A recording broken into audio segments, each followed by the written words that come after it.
மாமல்லபுரத்தில் கலை திருவிழா வழக்கம் போல் நடந்து கொண்டிருந்தது. கப்பலிலிருந்து இறங்கிய நமது ரத்தன வியாபாரி குறுக்கும் நெடுக்குமாய் போய்க் கொண்டிருந்தான். சிற்பங்களையும் சித்திரங்களையும் பார்ப்பதோடல்லாமல் பக்கத்தில் நிற்கும் சிற்பிகளையும் கவனிப்பான். அவனை நெருங்கி முதுகை தட்டி, "உன்னிடம் ஒரு விஷயம் பேச வேண்டும், கொஞ்சம் ஒதுக்குப்புறமாக வருகிறாயா?"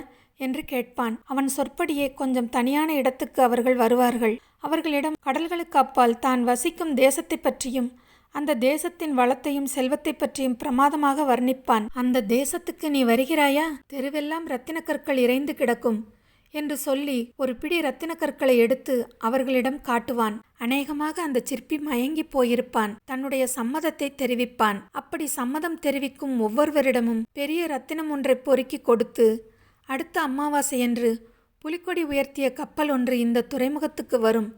அந்த கப்பலுக்கு வந்து இந்த இரத்தினத்தை காட்டினால் கப்பலில் ஏற்றிக்கொள்வார்கள் என்பான் நமது இளம் வர்த்தகன்.